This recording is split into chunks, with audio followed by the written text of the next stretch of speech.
Good evening, everyone. A delusional Deputy President Paul Mashatile has said that we cannot blame BEE on the job situation in the country and that government itself is not in control of what is happening with the jobs.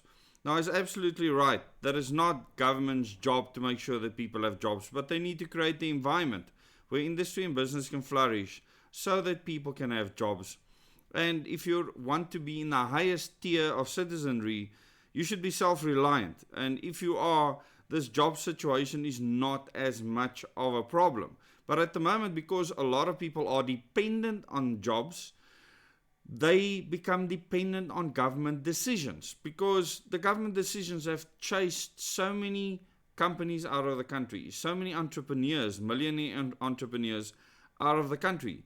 And what gets the blame? Capitalism. So at the end of the day, if you look at Paul Mashatile's reasoning, things will only get worse because he says we should do BBBEE much faster, at a much faster pace. And I'll give you a link to the article in Daily Investor where Mashatile says that South African unemployment crisis is out of government control. When he goes around on the campaign trail telling people that the ANC will give them jobs. So it's very convenient for him now to say that government can do nothing about the jobs when he walks around during campaigns telling people that we will give you jobs.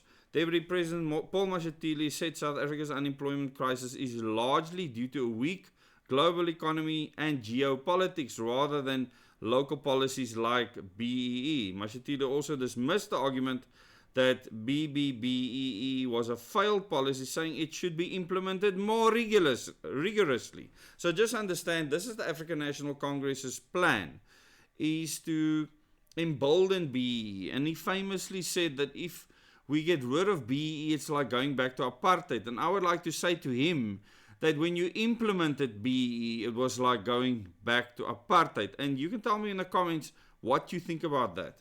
If we've done something wrong in the past, then you right that wrong by not doing things like that anymore, including everyone in the economy.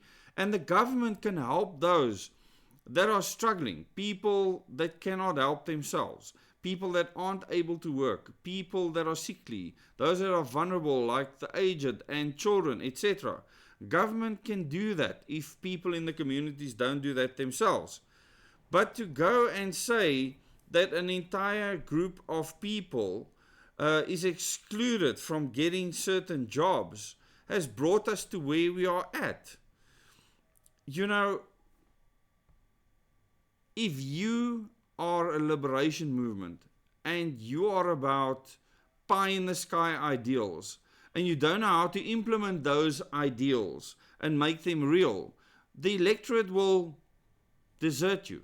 And they are doing exactly that. They are not going to kowtow to your nonsense forever.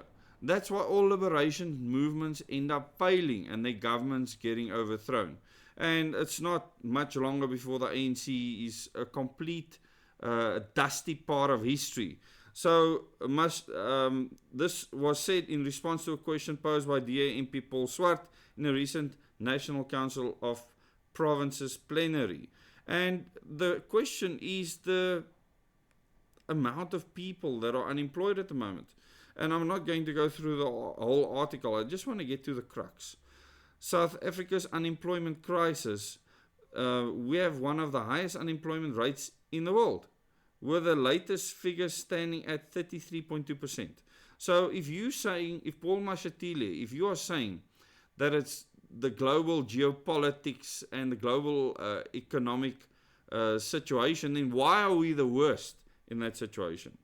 So with the latest figure standing at 33.2%, when including discouraged work seekers, in other words, people not looking for work anymore, this number jumps to 42.9%. How on earth can you sustain that? It means that a very small part of the population is actually carrying the fiscus. And when you do that and more people become dependent on government, the government needs to get more and more money from the people, and eventually that pot dries up. And when that pot dries up, and I will do a video on what is happening with pension funds right now, government's in serious trouble. But they have their silver bullet, the Expropriation Act, and they might just expropriate the money out of your very bank account. So think about that, people. Tell me in the comments what you think about Paul Mashatile now putting up his arms and saying, sorry, government is not responsible for jobs. He's right. They aren't responsible for jobs. But they created a climate that has destroyed multiple industries, big industries leaving the country in their droves, and they are directly to blame for it. The African National Congress and this new GNU partnership that they've created, you are to blame. And the irony, Cyril Ramaphosa says that if it wasn't for the GNU, they could actually govern and do all the things they want, destroy the country further and faster. And it doesn't look like the DA has done much with their leader and all the ministers within the DA now being very happy with their fat salaries and just kowtowing to the African National Congress because the president can hire and fire those ministers at his behest. So very interesting times. At the end of the day, I tell people, become as self-reliant as you can. Don't be dependent on government. And make sure that you have the 5 things you need for survival. If you missed the live stream I did last night on that, go and watch that live stream. I give a lot more detail. It's just over an hour long. Make the effort and watch it. Thanks so much for supporting this channel. Do consider becoming a member on this channel by going to the join button. There's 5 different membership levels. You can look at those membership levels. There's a video you can watch that explain them. But do support our work on the ground to actually change this governance system in real time. And don't forget to comment, like, share, and subscribe.